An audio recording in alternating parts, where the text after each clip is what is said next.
Forgetfulness या भूलने की बीमारी।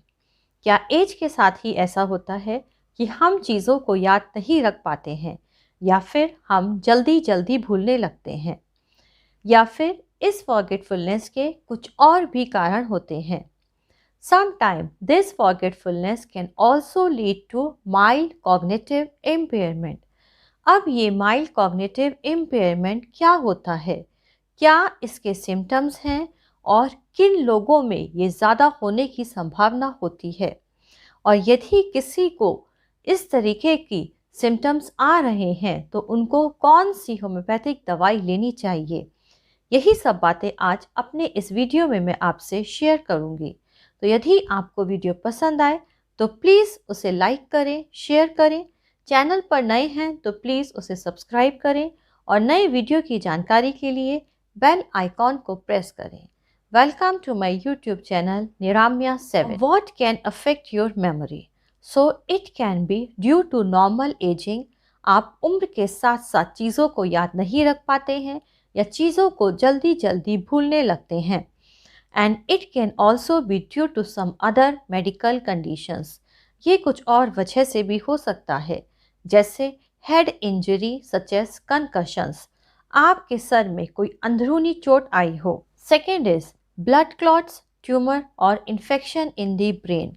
आपके ब्रेन में, आपके ब्लड वेसल्स में कोई क्लॉट है, या फिर कोई मेनिंजेस में आपके इन्फेक्शन हुआ है, या फिर कोई ट्यूमर है, उसकी वजह से भी आपकी मेमोरी अफेक्ट हुई है, आप बहुत जल्दी भूलने लगे हैं। थर्ड इज थायराइड, किडनी या लिवर प्रॉब्लम। अब thyroid is the hormone which helps in the development of brain. अब यदि यह थायराइड हार्मोन बढ़ता है या कम होता है तो so it can affect your memory. उसी तरीके से लिवर डिजीज़ या किडनी डिजीज़ में भी आपकी मेमोरी अफेक्ट होने लगती है। Fourth is mental health condition such as depression और एंजाइटी। जो लोग बहुत ज़्यादा डिप्रेशन में रहते हैं या जो लोग बहुत ज़्यादा एंशियस हैं, उन लोगों को भी मेमोरी की प्रॉब्लम बहुत जल्दी आने लगती हैं या बहुत जल्दी जल्दी वो लोग भूलने लगते हैं। फिफ्थ इज़ ड्रग और अल्कोहल मिसयूज़। अब जो लोग बहुत ज़्यादा ड्रग का मिसयूज़ करते हैं या अल्कोहल बहुत ज़्यादा लेते हैं, वो लोग भी चीज़ों को जल्दी भूलने लगते हैं। Sixth is sleep problems. अब जो लोगों को रात को प्रॉपर नींद नहीं आ पाती है या इंसोमिया की प्रॉब्लम है, स्लीपलेसनेस की प्रॉब्लम है, वो लोग भी अगले दिन कुछ याद नहीं रख पाते हैं या चीज़ों को जल्दी भूलने लगते हैं। Seventh is low level of vitamin and specially vitamin B12। जिन लोगों में विटामिन डेफिशिएंसी होती है, उन लोगों को भी मेमोरी की प्रॉब्लम्स जल्दी आने लगती हैं।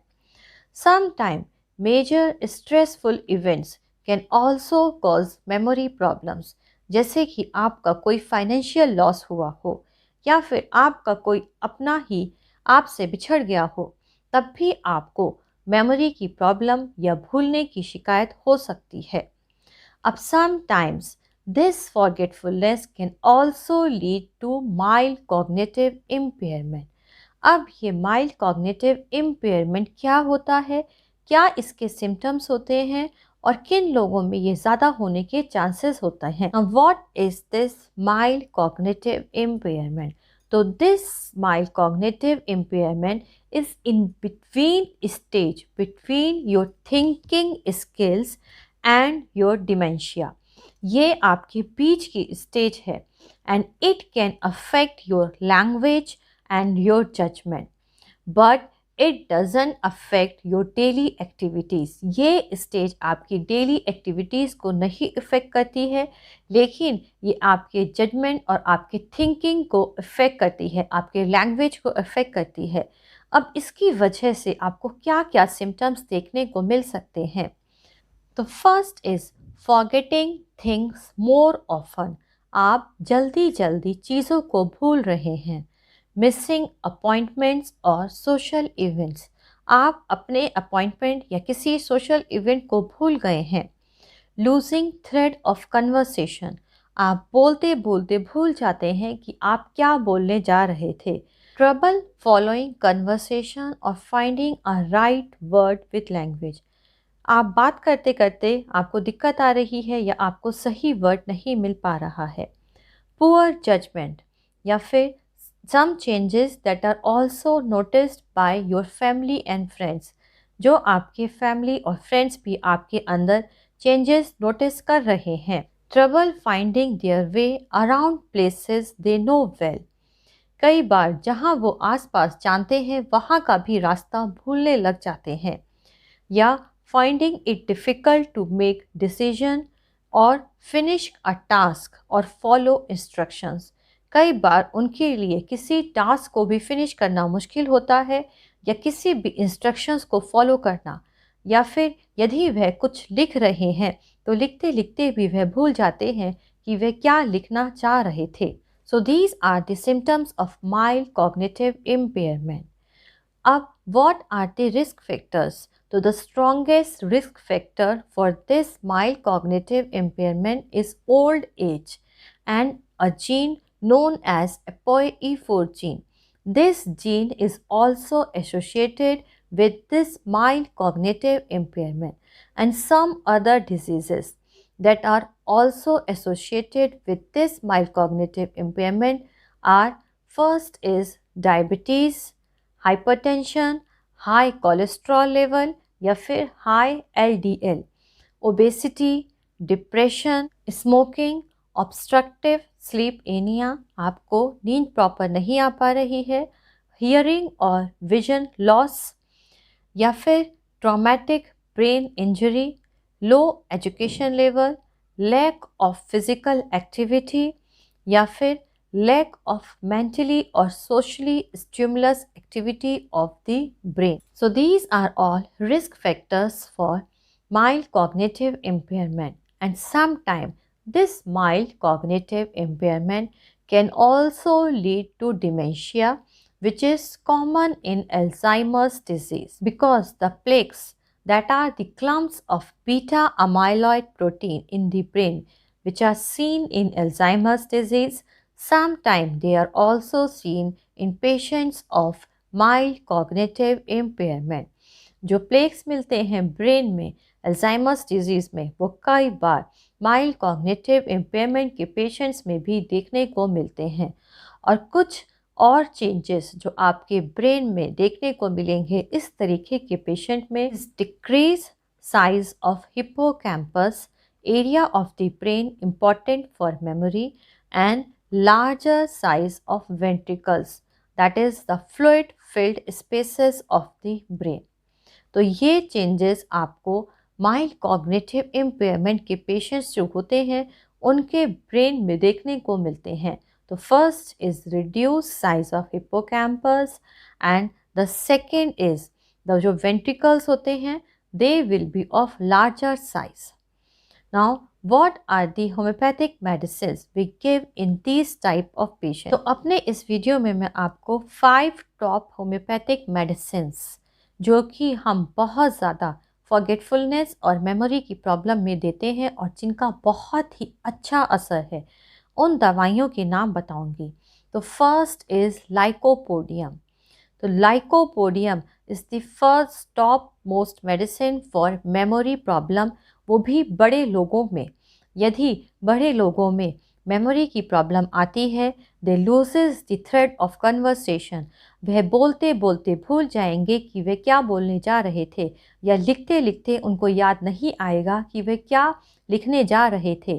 पेशेंट एप्रीहेंसिव होता है, बहुत ज़्यादा सेंसिटिव होता है, कोई भी नई चीज़ को लेने से उसको डर लगेगा, मेमोरी वीक हो जाएगी, फेलिंग ब्रेन पावर, या फिर मेंटल फटीग, बहुत ज़्यादा मेंटल फटीग उसे फील होता है, तब लाइकोपोडियम बहुत ही अच्छी दवाई है। लाइकोपोडियम ऐसे मरीज़ में 1 mg पोटेंसी में आप दें। It improves the memory and also the concentration. Memory ये इम्प्रूव करती है और कंसंट्रेशन भी इम्प्रूव करती है। तो लाइकोपोडियम को आप 1 mg पोटेंसी में हर 15 दिन पर रिपीट करें। आप लाइकोपोडियम 1 mg दें और 15 मिनट बाद उसकी दूसरी डोज और 15 मिनट बाद आप उसकी तीसरी डोज दें। इस तरीके से लाइकोपोडियम 1 mg की आप 3 डोज एक ही बार में दें और इसी तरीके से 15 दिन बाद फिर आप इसको रिपीट करें। तो लाइकोपोडियम 1 mg 3 डोज को आप उसके नेक्स्ट 15 दिन पे फिर रिपीट करें। Second medicine that comes in reducing the mental fatigue and confusion and improves memory is Anacardium. Anacardium दूसरी बहुत ही अच्छी दवाई है, बड़े लोगों में दी जाती है।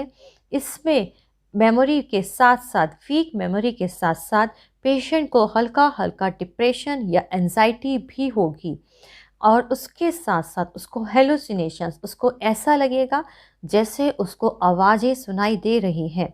सेल्फ कॉन्फिडेंस की कमी होती है, एब्सेंट माइंडेड, बीच बीच में कहीं पेशेंट खो जाता है या बात बात में कस्में खाने लगता है।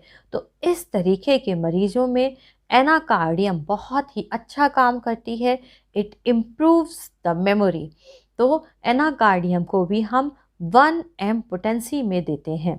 एनाकार्डियम 1 mg पोटेंसी में आप 15-15 मिनट पर 3 डोज दीजिए और उसके बाद आप 15 दिन पर फिर इसी तरीके से एनाकार्डियम 1 mg को आप रिपीट करें। तो एनाकार्डियम दूसरी बहुत अच्छी दवाई है वीक मेमोरी के लिए। The third medicine which is also a very good medicine for weak memory and is given in both children and in old age। Old age में भी दी जाती है और बच्चों में भी दी जाती है। वीक मेमोरी के लिए बहुत ही अच्छी दवाई है। जो बच्चे मेंटली डेवलप नहीं कर पाते हैं, वीक मेमोरी होती है, कॉन्फिडेंस की कमी होती है, उनमें बेराइटा का बहुत ही अच्छा काम करती है। तो बेराइटा का एक ऐसी दवाई है जो आप ओल्ड एज में या बच्चों में यदि वीक मेमोरी या कंसंट्रेशन की प्रॉब्लम है, प्रॉपर बच्चों का जो ब्रेन है वो नहीं डेवलप कर पा रहा है, तो बेराइटा काप उनको ज़रूर देनी चाहिए। बेराइटा काप को आप यदि बच्चों में दे रहे हैं, आप 200 पोटेंसी में दें। 200 पोटेंसी की एक डोज आप डेली रात को सोने से पहले उनकी टंग पर डालें। बेराइटा काप बहुत ही अच्छा काम करती है जिन बच्चों का जो माइंड है वो मेंटली डेवलप नहीं कर पाता है या जो ओल्ड एज की प्रॉब्लम्स हैं उनके लिए। Now the fourth medicine that is given in weak memory and is given in old age, जब डीजेनरेटिव चेंजेस ब्रेन में आने लगते हैं तब हम आर्सेनिक एल्बम को 30 पोटेंसी में ज़रूर देना चाहिए। तो जो डीजेनरेटिव चेंजेस ब्रेन में आने लगे हैं या फिर यदि ब्रेन में कंजेशन है या फिर जो लोग बहुत ज़्यादा अल्कोहल ले रहे हैं उसकी वजह से उनको फॉरगेटफुलनेस या कुछ याद नहीं रह पाता है, या ब्रेन में कंजेशन की वजह से या डीजेनरेटिव चेंजेस की वजह से जो चेंजेस आने लगते हैं ब्रेन में, मेमोरी वीक होने लगती है, तब आर्सेनिक एल्बम बहुत ही अच्छा काम करती है। आर्सेनिक एल्बम को 30 पोटेंसी में ज़रूर देना चाहिए। तो आर्सेनिक एल्बम आप 30 पोटेंसी में ऐसे लोगों को दिन में 3 बार दें। तो आर्सेनिक एल्बम की 2-2 बूंदें आप अपनी टंग पर डालने को बोले दिन में 3 बार। ये डीजेनरेटिव चेंजेस में, जो ओल्ड एज में डीजेनरेटिव चेंजेस आने लगते हैं उनको कम करती है। तो आप लाइकोपोडियम या एनाकार्डियम के साथ साथ भी आर्सेनिक एल्बम 30 पोटेंसी में दिन में 3 बार आप उनको लेने को बोलें। Fifth medicine is Kali phos. अब यदि बच्चों में ब्रेन फैग है, एग्ज़ाम से पहले वो सब कुछ भूल जाते हैं, बहुत ज़्यादा एंजाइटी हो रही है, घबराहट हो रही है, तब ऐसे बच्चों को कालीफॉस 6x में ज़रूर देनी चाहिए। तो कालीफॉस 6x की 4-4 टैबलेट आप सुबह, दोपहर, शाम दें। कालीफॉस 6x आपकी जो मेंटल फटीग है उसको कम करेगी, या फिर जो आपके अंदर एप्रीहेंशन है, आपको डर है एग्ज़ाम में जाने से पहले, आपकी मेमोरी को इम्प्रूव करेगी। उसके साथ साथ यदि बड़े लोगों में भी मेमोरी वीक होने लगती है या फिर हल्का डिप्रेशन आने लगता है तो कालीफॉस ऐसे लोगों को भी ज़रूर देनी चाहिए। तो कालीफॉस 6x जो कि एक बायोकेमिक है, आप कालीफॉस 6x की 4-4 टैबलेट सुबह, दोपहर, शाम लें। तो ये पांचों ही दवाइयाँ आपके फॉरगेटफुलनेस में, या वीक मेमोरी में बहुत ही अच्छा काम करती हैं। तो इसी तरीके के वीडियो मैं आपके लिए लेकर आती रहूँगी। यदि वीडियो पसंद आया तो प्लीज़ कमेंट करें, वीडियो को लाइक और शेयर करें। नई वीडियो की जानकारी के लिए बेल आइकॉन को प्रेस करें और चैनल को सब्सक्राइब करें।